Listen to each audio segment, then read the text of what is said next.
Hi there, this is Tina. I'm back with another hot off the press template.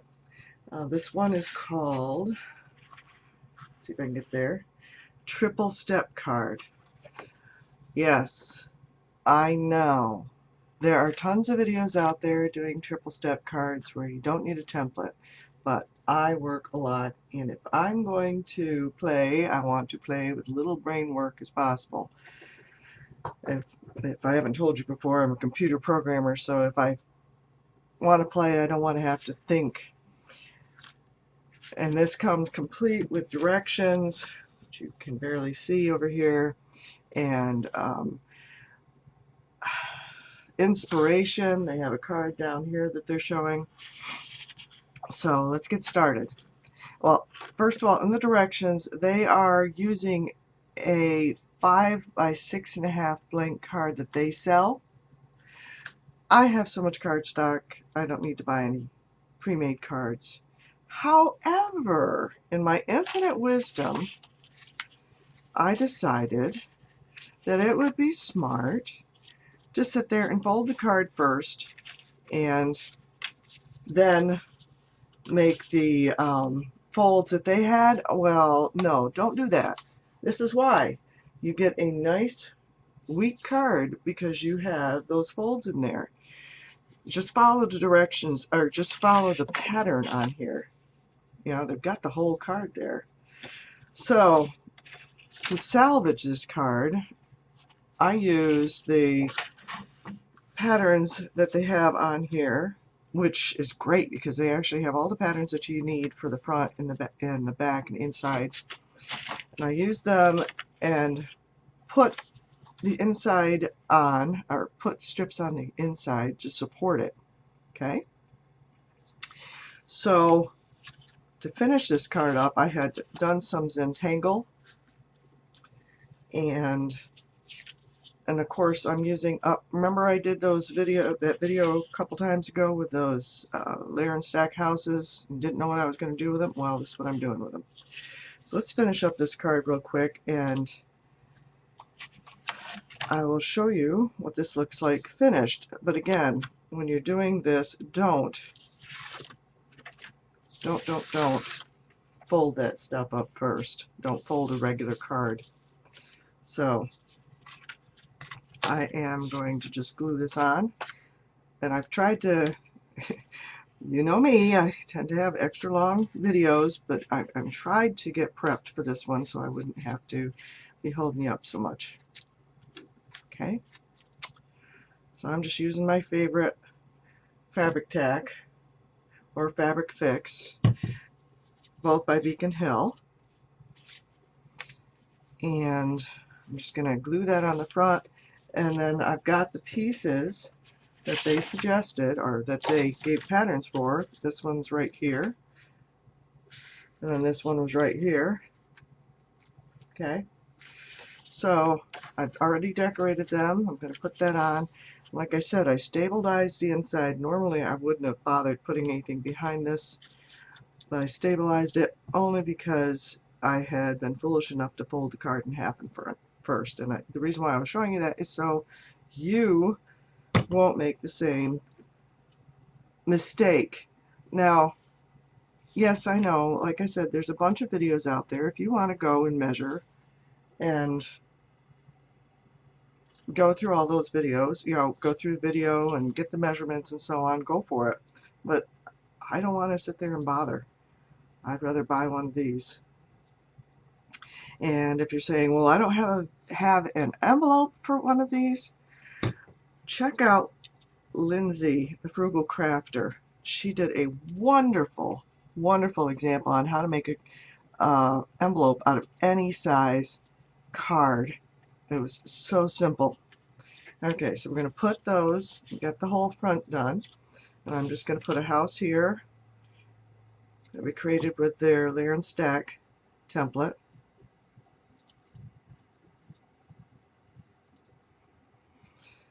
And I'll tell you, I did not do the inside.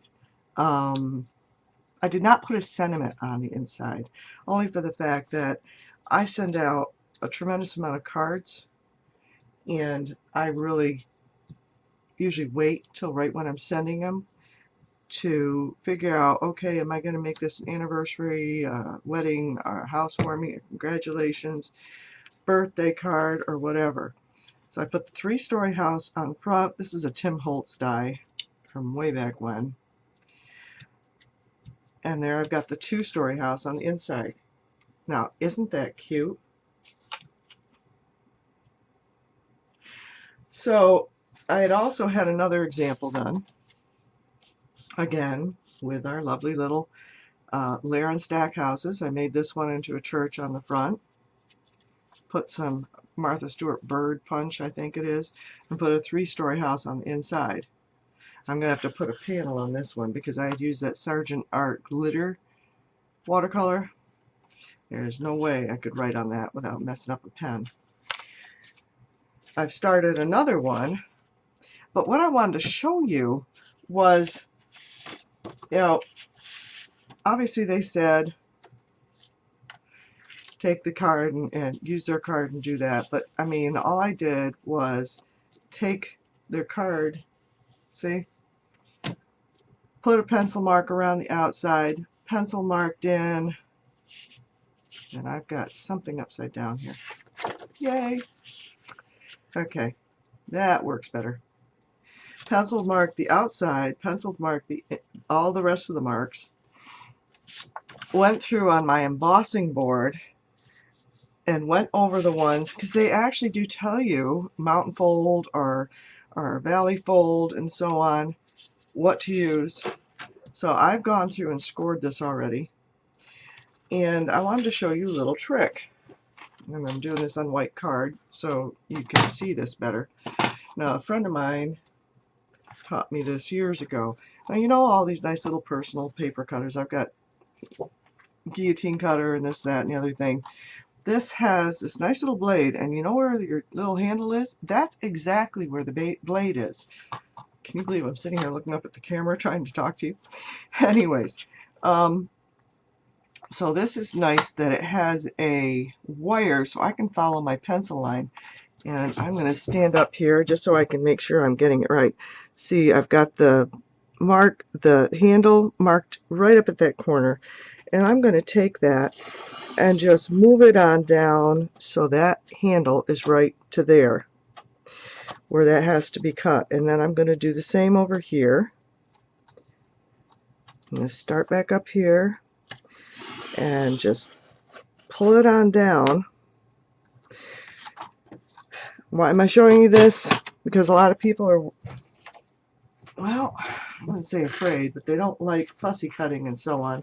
And this is a no fussy cut card. In fact, when I was doing the pieces here to layer on the card, I actually used that method. And perfect straight lines every time. Works very easily. So I'm going to go through here and make sure I have all my pencil marks erased. I don't usually use white as a card base. I don't know why, just a particular thing with me. I usually use colored card bases, but we'll have this one around and I'll decorate it nice and pretty. Yeah, I said pretty, sorry. Okay, so what I'm going to do is show you how they fold it. And yeah, I know. Pretty simple, huh? So obviously this is going to be the top of the card.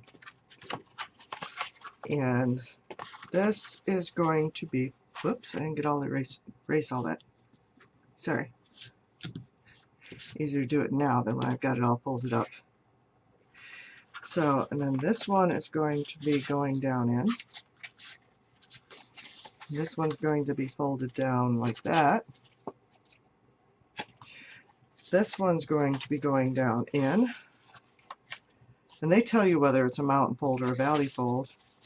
And then, of course, this one will just be folded up on top right there. And then you just take your bone folder, and actually what I think I just did was do it backwards. I mean, I think it should have been folded the other way. It's backwards from what they have. But there's absolutely nothing saying that you can't have your card like this. Another thing is, which I've seen on their weekly webisodes, and if you've never been on paperwishes.com, they have a weekly webisode that comes out Wednesdays. Yeah, it features your products, but a lot of good card ideas and scrapbooking ideas and mixed media ideas. There's no reason why I could not use this card like this versus like this. And if I was really paranoid about it being like this, I could just have flipped it over and folded it the other way. I think that'd be cool. Basically, we're done right now. But I just wanted to give you another example. Okay, this is some paper I sprayed up. And I went through all these pattern pieces and copied them. Now, they say for the inside just to use a block straight across. It'd be just straight across here. Oops, let's get in the frame. Sorry about that. Straight across here. Why not just make the whole thing? So what I did was I drew this onto here, since it's got the card base right there, and then I just trim off a little bit on the bottom and on the side, and it just slides over and fits perfectly. And I'll show you that right now. And then you just use their other card pieces that they have. And the only trick is you've got to remember this is on the back, and just figure out how it's going to lay when it's flipped over on the front.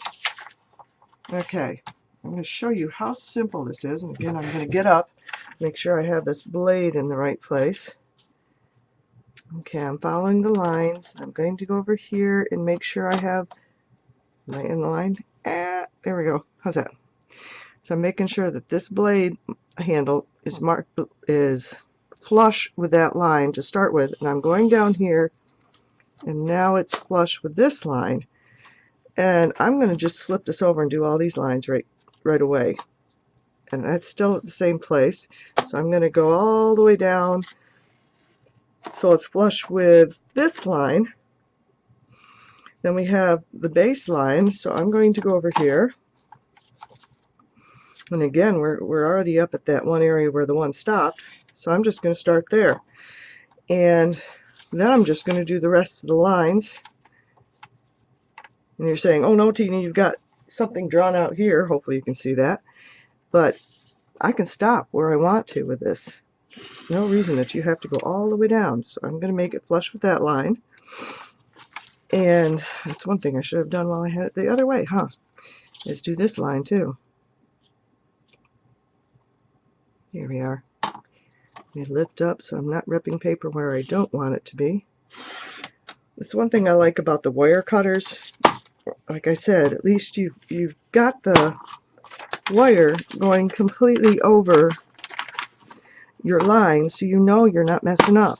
Okay, I'm just going to cut this one piece out for you, and then we'll end the video. Okay. And hopefully this is better set up. I think I had the camera too close when I was doing the three-dimensional house. So I'm going to go down to that line, scoot it over, and make sure my metal wire is on that line. It's starting at the same place. And take it down to there. No fuss cutting, guys. Yes, I see how rough that is. I need to change my blade, but that's not a big deal. And actually, this is for this card. And I wanted it on the inside just because I like the whole inside covered. So as you can see, it's just a little bit too big. So I'm going to just take a little bit off on one side and then off the bottom, and it will fit perfectly. And beware, you know, I'll probably be doing a bunch of these, not necessarily this card one, but I have several of these. And another reason why I buy these versus, you know, I know they have die sets out there now. Okay, first of all, fits perfectly. Look at that. Perfect mat. Absolutely perfect. But I buy these versus buying the die set because, well, let's see, and I didn't go back up and look, and I meant to, I'm sorry. I think it's like $6.99 for this versus $15 or whatever for a regular die set. Love it. Absolutely love it. I mean, and it's so flexible and it lasts forever, just about. So I highly recommend, hey, there, now you can see it, the Triple Step Card. It's by Teresa Welch. It's a hot off the press template, and you can find it at paperwishes.com for a very reasonable price. And oh, before I forget, no, I don't work for Hot Off the Press. I just love their products. And that's about it. So thank you for watching, and if you like this video, please hit the like button and subscribe. Have a great day.